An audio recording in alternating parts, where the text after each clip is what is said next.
Acompáñenme a Colosenses capítulo 3.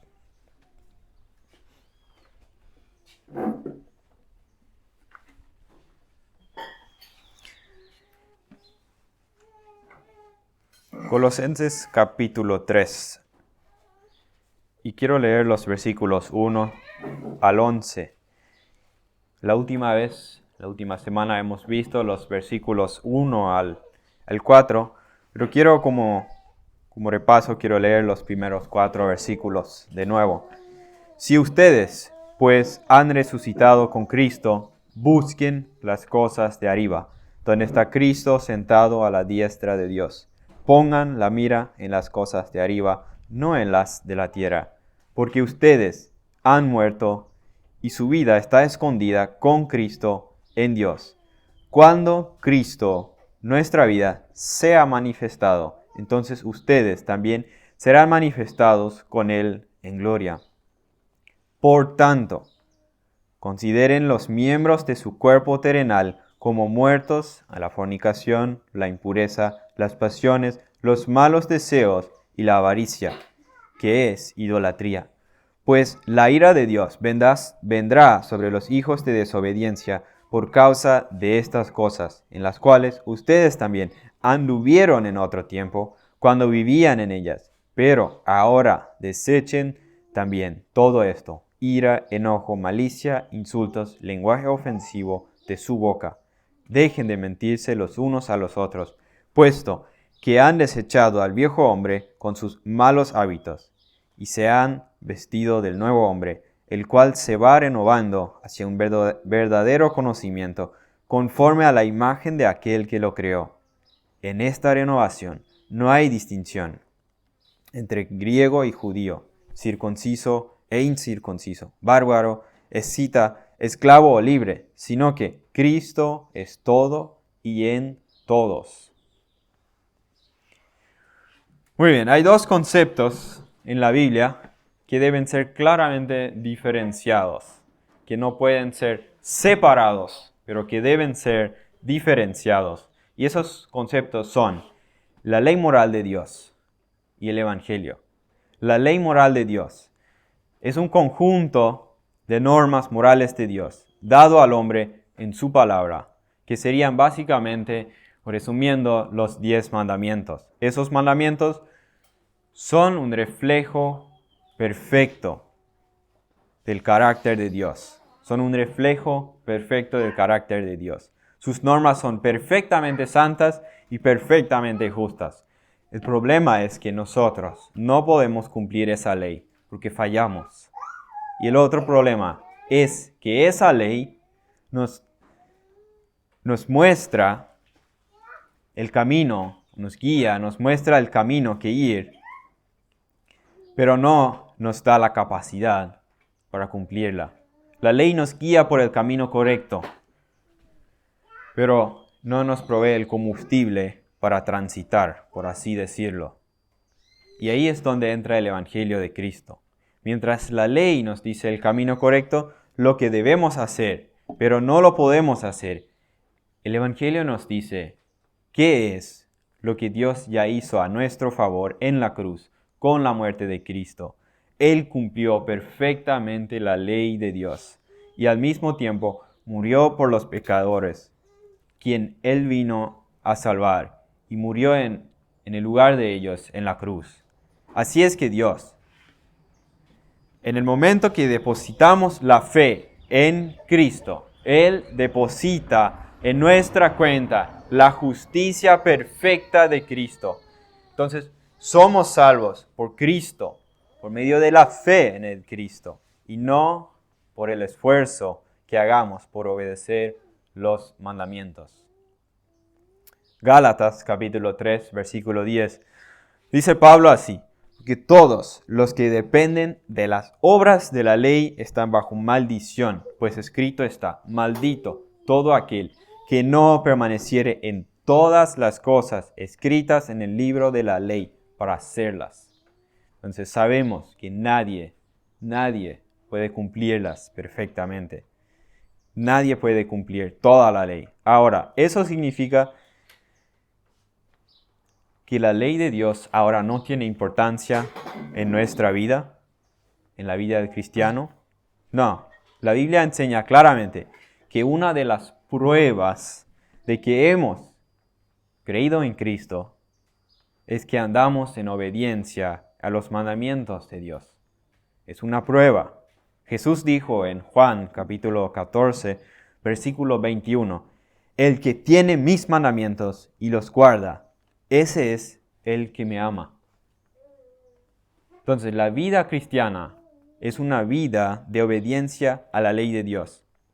El Evangelio no nos exime o no nos libra de la responsabilidad de obedecer la ley de Dios. Más bien el Evangelio nos mueve, nos capacita para vivir en obediencia a la ley de Dios. No es una obediencia perfecta, pero es una obediencia motivada por el Evangelio y que es sostenida por el Evangelio. No es para ganarse el favor de Dios a través de lo que nosotros hacemos.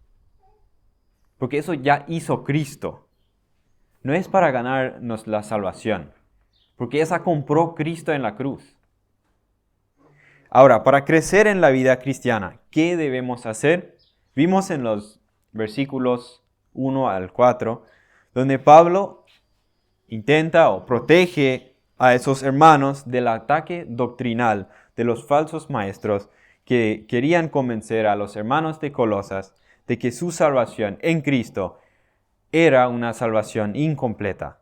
Les querían convencer de que necesitaban algo más para crecer en su vida espiritual, que necesitaban más reglas, más leyes, aparte de Cristo, algo más. Pero ¿qué dice Pablo? No necesitan más, no necesitan nada aparte de Cristo, no necesitan reglas, no necesitan experiencias místicas o vivir en abstinencia, como que la abstinencia en sí te hace espiritual. No, lo que necesitan, hemos visto la semana pasada, lo que necesitan es una mejor comprensión de quiénes ya son ustedes en Cristo y vivir en consecuencia a eso, a quienes somos en Cristo. Entonces Pablo siempre vuelve a enseñar que nuestra vida práctica viene como consecuencia de lo que Dios ha hecho a nuestro favor y de ninguna manera podemos invertir el orden. Y cito a Sugel Michelin, nadie puede avanzar en su vida cristiana a menos que descansa por fe en lo que Dios ya hizo a nuestro favor en la cruz del Calvario. Entonces, versículo 5. Por tanto, consideren los miembros de su cuerpo terrenal como muertos. Entonces, Pablo empieza en el versículo 5 con la frase, por tanto, o la Reina Valera dice, haced pues. Ese es el punto de conexión con lo que vimos, con lo que Pablo viene explicando en los versículos anteriores. ¿Y qué dicen los versículos anteriores? Versículo 1, 2. Si ustedes pues han resucitado con Cristo, busquen las cosas de arriba, donde está Cristo sentado a la diestra de Dios. Pongan la mira en las cosas de arriba, no en las de la tierra. ¿Y por qué? Versículo 3. Porque ustedes han muerto al pecado. Le voy a dar una ilustración que nos va a ayudar a entender qué significa que hemos muertos al pecado. ¿Qué está pasando en el momento que alguien se casa con una persona? Que un hombre que se casa con una mujer. Esa persona que se casan, en el caso del hombre, si se casa en ese momento, este hombre ha muerto para cualquier otra mujer. Ha muerto para cualquier otra mujer. Esa mujer también ha muerto para todo hombre del mundo. En el matrimonio hemos muerto en un sentido para todo el resto de las personas, pero en un sentido vivimos para esa persona. ¿Y qué dice Pablo aquí? cuando nosotros creímos en Cristo, estábamos tan unidos a Cristo en la fe, que su muerte llegó a ser nuestra muerte al pecado. En la muerte en la cruz, Él canceló el acta que estaba contra nosotros, como dice el capítulo 2, versículo 14, habiendo cancelado el documento de deuda que consistía en decretos contra nosotros y que nos era adverso, y lo ha quitado en medio, clavándolo en la cruz. Entonces, morimos con Cristo, pero también resucitamos con Cristo para vivir la vida nueva. En Romanos capítulo 6, versículos 1 al 10, Pablo enseña a los creyentes la verdad de su unión con Cristo en su muerte, sepultura y resurrección. Vayan conmigo a Romanos capítulo 6. Romanos capítulo 6, versículos 1 al 10. ¿Qué diremos? Entonces, ¿continuaremos en pecado para que la gracia abunde? De ningún modo. Nosotros, que hemos muerto al pecado, ¿cómo viviremos aún en él? ¿O no saben ustedes que todos los que hemos sido bautizados en Cristo Jesús, hemos sido bautizados en su muerte? Por tanto, hemos sido sepultados con él por medio del bautismo para muerte, a fin de que, como Cristo resucitó de entre los muertos por la gloria del Padre, así también nosotros andemos en novedad de vida. Porque si hemos sido unidos a Cristo en la semejanza de su muerte, ciertamente lo seremos también en la semejanza de su resurrección. Sabemos esto, que nuestro viejo hombre fue crucificado con Cristo para que nuestro cuerpo de pecado fuera destruido, a fin de que ya no seamos esclavos del pecado, porque el que ha muerto ha sido libertado del pecado. Y si hemos muerto con Cristo, creemos que también viviremos con Él, sabiendo que Cristo, habiendo resucitado de entre los muertos, no volverá a morir. La muerte ya no tiene dominio sobre Él, porque en cuanto a que Él murió al pecado de una vez para siempre, pero en cuanto Él vive para Dios. Y sobre esa base, Pablo dice en los siguientes versículos del 11 al 13, así también vosotros, consideraos muertos al pecado, pero vivos para Dios en Cristo Jesús, Señor nuestro. No reine pues el pecado en vuestro cuerpo mortal, de modo que lo obedezcáis en sus concupiscencias, ni tampoco presentéis vuestros miembros al pecado como instrumentos de iniquidad, sino presentaos vosotros mismos a Dios como vivos de entre los muertos, y vuestros miembros a Dios como instrumentos de justicia. Entonces, hemos muertos al pecado y vivos para Dios. Y ahora, en el versículo 5, sobre la base de lo que él ha dicho en los versículos anteriores, dice así, ya que eso es así, o por tanto, haced morir lo terrenal en vosotros, fornicación, la impureza, las pasiones, los malos deseos y avaricia, que es idolatría. Pues la ira de Dios vendrá sobre los hijos de desobediencia por causa de estas cosas, en las cuales ustedes también anduvieron en otro tiempo cuando vivían en ellas. El hecho de que hemos muerto con Cristo no solo implica un cambio legal delante de Dios, sino también un cambio en nuestra persona, en nosotros. Implica un cambio en nosotros. Pablo dice, ustedes vivían de esa manera en el pasado y la ira de Dios estaba sobre ustedes, pero eso ya no es así. Ya no es así. Ahora vivan esa vida nueva en Cristo. Vivan esa nueva identidad en Cristo. ¿Y cómo debemos tratar al pecado? Haced morir. Viene de la palabra necro, que significa matar. Por tanto, hacer morir el pecado no es una opción en la vida cristiana, no es una opción. Lo debemos hacer. El puritano Richard Baxter escribió: trate al pecado como éste lo trate a usted. No se compadezca de él, así como él no se compadezca de usted. Trátelo como se debe tratarse a un asesino. Hágalo morir antes que lo haga con usted. Ahora, lo que Pablo dice en este pasaje es que los creyentes de Colosas tenían la ira de Dios sobre ellos cuando todavía eran pecadores, no eran creyentes, pero que porque vivían sumergidos en los pecados. Pero Pablo dice en el versículo 7, en las cuales, hablando de las cosas que atraen la ira de Dios, en las cuales ustedes también anduvieron en otro tiempo cuando vivían en ellos.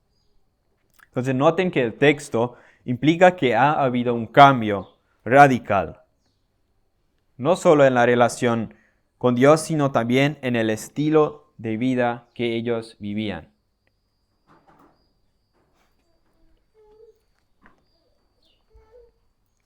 Así que,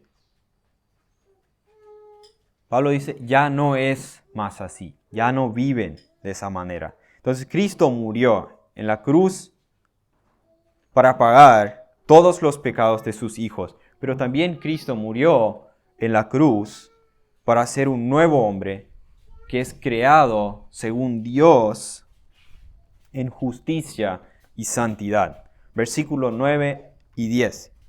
Dice así: dejen de mentirse los unos a los otros, puesto que han desechado al viejo hombre con sus malos hábitos y se han vestido del nuevo hombre, el cual se va renovando hacia un verdadero conocimiento, conforme a la imagen de aquel que lo creó. Ese nuevo hombre se va renovando a la imagen del que lo creó. Ahora, Dios creó al hombre a su imagen y semejanza en Génesis capítulo 1, versículo 26 al 27, para que el hombre represente a Dios sobre la tierra en algún sentido, y lo creó diferente de los animales. Pero el hombre se rebeló contra su creador, el pecado entró al mundo, y la imagen de Dios en el hombre fue dañada, quedó desfigurada.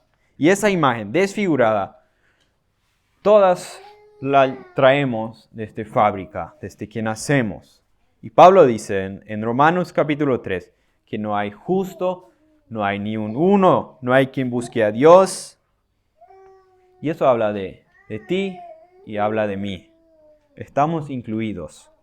Dice en Romanos 5, versículo 12, por tanto, como el pecado entró en el mundo por un hombre, y por el pecado la muerte, así la muerte pasó a todos los hombres por cuanto todos pecaron. Entonces, toda la humanidad quedó dañada por el pecado. Y Pablo dice en el versículo 9, habiendo desechado al viejo hombre, que se refiere a Adán, el primer Adán, y todos los que descienden de él. Sigue el versículo diciendo, revestidos del nuevo hombre, que es Cristo, el segundo Adán, el cual se va renovando hacia un verdadero conocimiento conforme a la imagen de aquel que lo creó. Ahora, todo lo que acabamos de ver, la vida resucitada con Cristo, la nueva identidad en Cristo, también trae consecuencias para la iglesia. Sí, Dios me ha cambiado a mí, pero también nos ha puesto en una nueva comunidad. Nos ha puesto en la iglesia, el cuerpo de Cristo. Versículo 11. En esta renovación no hay distinción entre griego y judío, circunciso e incircunciso, bárbaro, escita, esclavo o libre, sino que Cristo es todo y en todos. Todas esas barreras que los hombres han construido para separarse entre sí. Todas esas barreras fueron destruidas por Cristo.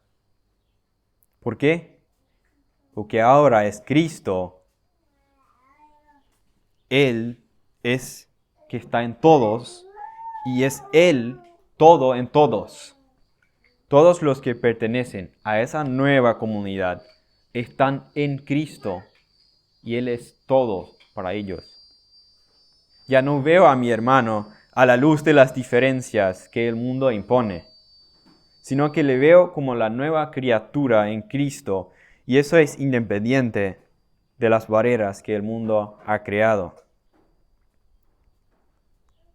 Imagínense en el primer siglo, cuando Pablo ha escrito esas palabras, y en la iglesia del cuerpo de Cristo, en la iglesia, viendo a un escita como pastor y los miembros ciudadanos romanos. Imagínense qué revolucionario ha sido eso. Ya no hay diferencias de esa manera. Esas diferencias que el mundo ha impuesto sobre ellos ya no funcionan en la iglesia. Somos una nueva creación en Cristo. Es un cambio de corazón. Cosas que antes nosotros aborrecíamos, ahora amamos. Y cosas que antes amábamos, ahora aborrecemos. Entonces, si eso es así, ¿por qué seguimos teniendo luchas con el pecado? El problema es que el pecado todavía mora en nosotros. El pecado no nos gobierna, pero Él sigue luchando contra nosotros hasta el día que lleguemos a la presencia del Señor, que vimos la semana pasada, versículo 4. Cuando Cristo, nuestra vida, sea manifestado, entonces ustedes también serán manifestados con Él en gloria. Y mientras que aguardamos este día de Cristo, estaremos luchando con el pecado. ¿Y cómo podemos avanzar creciendo en la vida cristiana? Es desarrollando lo que ya somos en Cristo, viviendo en consecuencia con esa nueva identidad, en novedad de vida, como leímos en Romanos. ¿Qué debemos hacer? Versículo 5 y versículo 8. Por tanto, consideren los miembros de su cuerpo terrenal como muertos. Versículo 8. Pero ahora desechen también todo esto. Debemos hacer morir al pecado. El pecado ya no es nuestro rey, pero sigue siendo un enemigo peligroso. Que es un enemigo tan peligroso que no podamos tomarlo a la ligera. Pablo no dice, traten al pecado con dureza. Pablo dice que lo debemos matarlo. Jesús dice en Mateo 5, capítulo 5, versículo 29, por tanto, si tu ojo derecho te es ocasión de caer, sácalo y échalo de ti, pues mejor te es que se pierda uno de tus miembros y no que todo tu cuerpo sea echado al infierno. Y si tu mano derecha te es ocasión de caer, córtala y échala de ti, pues mejor te es que se pierda uno de tus miembros y no que todo tu cuerpo sea echado al infierno. Con el pecado no se juega. Primera de Pedro, capítulo 2, versículo 11 dice, amados, yo os ruego, como a extranjeros y peregrinos, que os abstengáis de los deseos carnales que batallan contra el alma. Ahora, no podemos batallar eficazmente contra el pecado en nuestras propias fuerzas. La Biblia enseña que la única manera en batallar contra el pecado eficazmente es en dependencia del Espíritu Santo. Romanos capítulo 8, versículo 12 y 13, dice Pablo así que hermanos, deudores somos, no a la carne, para que vivamos conforme a la carne. Porque si vivís conforme a la carne, moriréis. Mas si por el Espíritu hacéis morir las obras de la carne, viviréis. Ahora, ¿quién debe hacer morir las obras de la carne? tú y yo. Si tú, por el Espíritu, haces morir la obra de la carne, tú y yo. Pero ese tú depende del Espíritu Santo. Es en dependencia del Espíritu Santo. Ahora, algunas personas a lo largo de la historia han interpretado de manera incorrecta las palabras de Pablo en este texto y también las palabras de Jesús en Mateo 5 y lo han interpretado de manera textual y han llegado a incluso a lesionar su propio cuerpo. Pero Pablo no está defendiendo el asceteísmo que ya vimos en el capítulo 2. En cambio, Pablo hace un llamamiento a eliminar todo lo que en la vida del creyente sea contraria a la santidad. Ese es el llamado de Pablo. Dice John MacArthur respecto a eso: siempre que las personas pecan, detrás de sus acciones subyace el deseo egoísta por encima de la voluntad de Dios. Esto es, en esencia, la adoración a uno mismo en vez de a Dios, lo cual es idolatría. El puritano Stephen Carnock escribió lo siguiente: todo el pecado se basa en un ateísmo silencioso. Todas las inclinaciones malignas del corazón son chispas de un fuego latente, cuyo lenguaje es siempre: seré mi propio Señor, y no tendré Dios alguno por encima de mí. En los pecados de omisión pasamos por alto a Dios al desatender sus mandatos. Y en los pecados de comisión ponemos cualquier deseo en lugar que solo a Dios corresponde, y a ese le rendimos el honor que solo debemos dar a nuestro Hacedor. Negamos su soberanía cuando transgredimos sus leyes. Cada pecado atropella los derechos de Dios y lo priva de alguna de sus perfecciones. Cada pecado es una manera de maldecir a Dios en el corazón. El hombre, con cada pecado, pretende establecer su propia voluntad como la norma y su propia gloria como el fin de sus acciones, en contra de la voluntad y la gloria de Dios.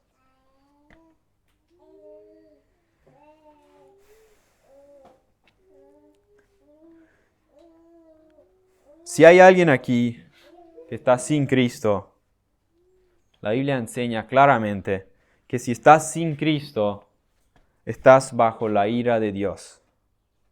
Estás bajo el justo castigo de un Dios santo y justo. Y algún día tendrás que enfrentarte con este Dios justo y santo, te guste o no.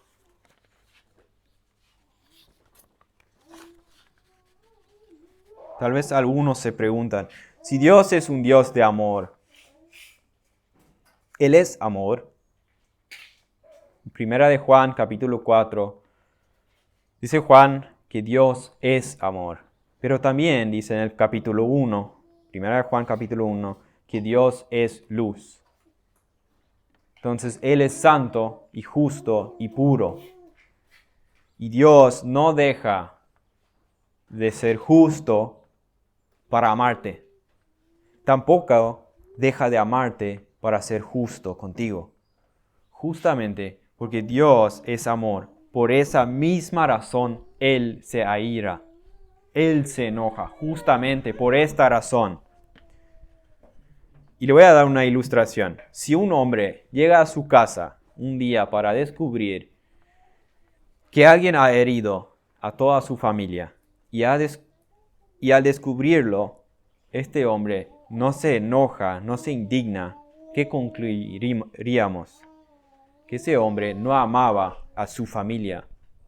Precisamente porque Dios es amor, por esa razón Él se aira, Él se enoja. Si Dios no tuviera ira contra el pecado que daña a las criaturas que Él creó a su imagen, entonces no sería un Dios de amor.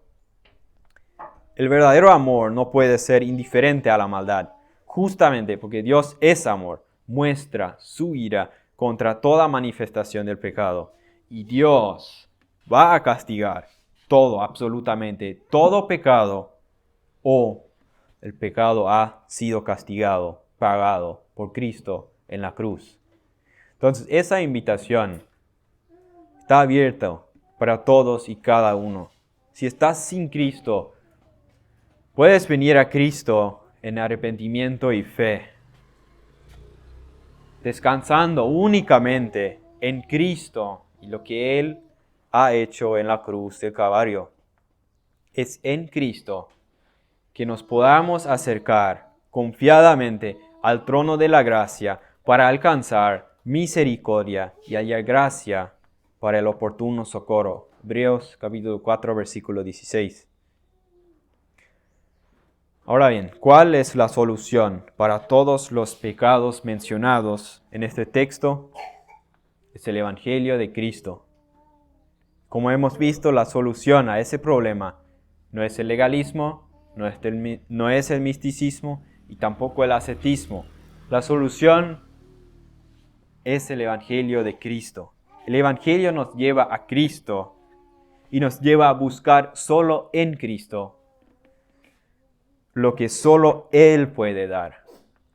El Evangelio reestructura nuestra manera de ver las cosas porque lo comenzamos a ver a la luz de la eternidad y no el aquí y ahora, lo que brinda muchas veces el pecado. El Evangelio cambia nuestras motivaciones, nuestra conducta. En otras palabras, el Evangelio nos transforma desde adentro hacia afuera.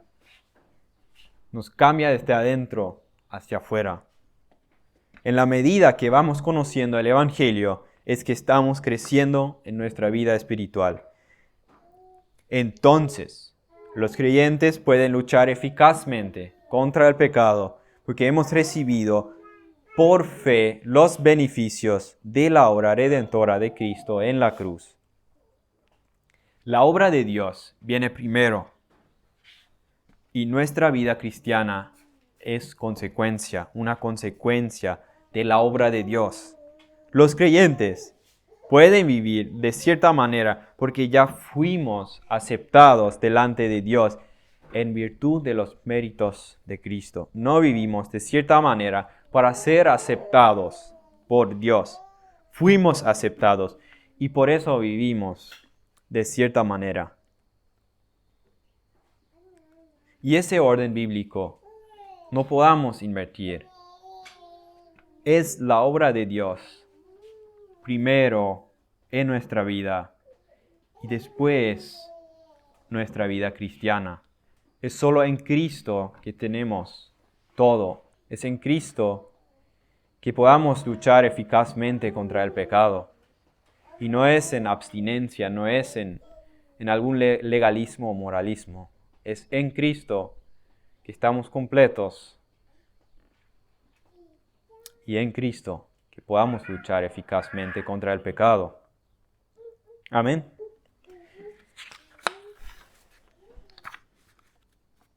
Oremos. Señor, te pedimos que bendigas tu palabra, Señor, que a través de tu palabra podamos crecer en la estatura, en la semejanza de Cristo, Señor. Señor, te pedimos que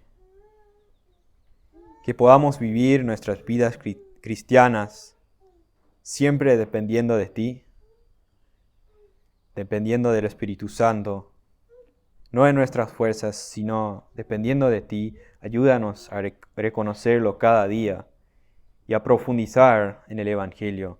Que el Evangelio de Cristo nos haga semejante a Él. Señor, gracias te damos por tu palabra, por la obra en la cruz, que hemos sido aceptados delante de ti por los méritos de Cristo. Y ayúdanos a vivir de acuerdo a esa identidad que tenemos en Cristo. En nombre de Jesús, amén.